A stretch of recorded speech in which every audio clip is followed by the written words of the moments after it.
Jeremiah 41 to 45. Well, Gedaliah is installed as the governor, not a king now. After the fall of Jerusalem in 586, Nebuchadnezzar wants to remain in control of the land, though it specifically says that only the poor were left in the land. As long as Gedaliah is functioning and paying his taxes and staying loyal to Nebuchadnezzar, we would assume things would have continued, and even some autonomy maybe in the land of Judah, but that's not the case. He is assassinated by 10 men, and at that point all autonomy or hope for autonomy is lost. And from 582 or so all the way down to about 539, that 70 years of desolation that Jeremiah had predicted will be a time of real silence, actually, when it comes to what we know about life in Judea. We would expect that village life continued very quietly, but we have no biblical evidence, nor outside the Bible any secular literature, nothing that tells us about life in Judea during those 70 years while the people were in Babylon. Well, the people all, and we should mention now because of chapter 44, the story goes that Jeremiah wants to stay in Judea with his people and not go to Babylon. He was not taken to Babylon, but instead, against his will, he is taken down to Egypt. It looks as though he will die in Egypt. We never hear about him after, at least biographically, we never hear of any movement of Jeremiah after chapter 43. So we expect, it seems, that Jeremiah ministered his last days down here in Egypt. What happens in chapter 44 is interesting and also very sad. He will meet the people in Egypt, the Jews who have fled south, and he will say this to them, speaking for God. Thus saith the Lord, You vex me by your deeds, making offering to the other gods of the land in Egypt, where you have come to sojourn, so that you shall become a curse and a mockery among all the nations of the earth.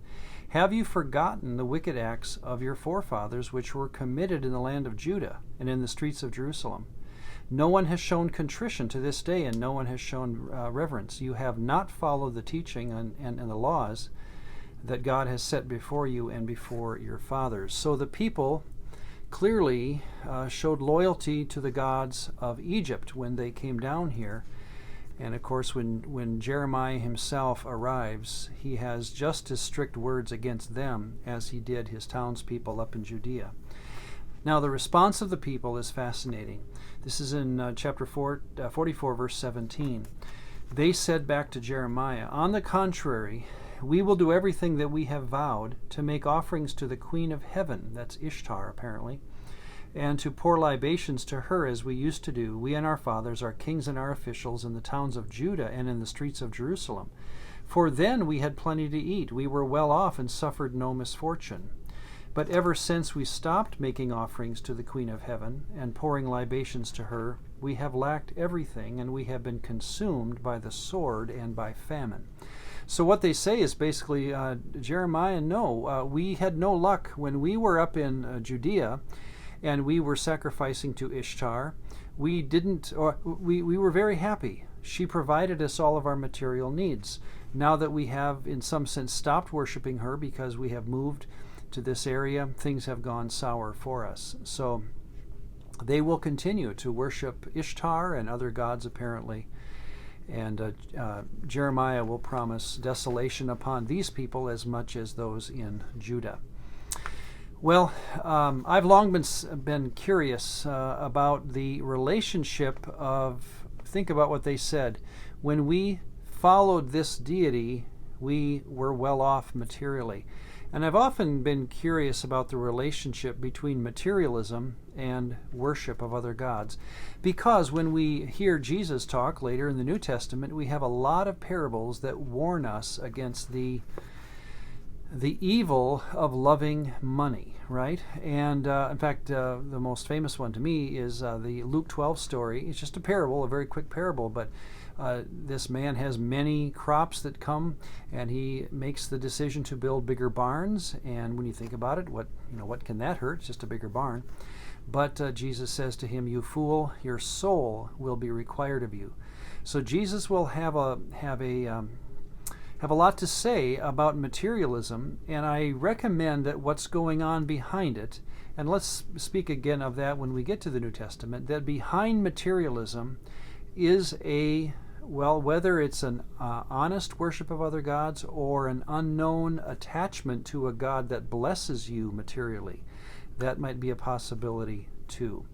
Let me finish with this. This is the end of a chapter in the Screwtape Letters. I recommend it to you. It's the writings of C.S. Lewis, where he imagines how one senior demon talks to another junior demon about how to tempt a Christian.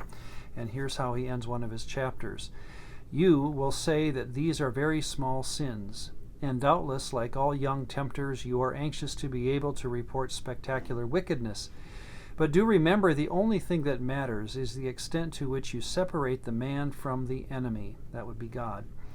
It does not matter how small the sins are, provided that their cumulative effect is to edge the man away from the light and out into the nothing. Murder is no better than cards if cards can do the trick. Indeed, the safest road to hell is the gradual one, the gentle slope, soft underfoot, without sudden turnings, without milestones, without signposts. Is yours, Screwtape, as he ends that chapter.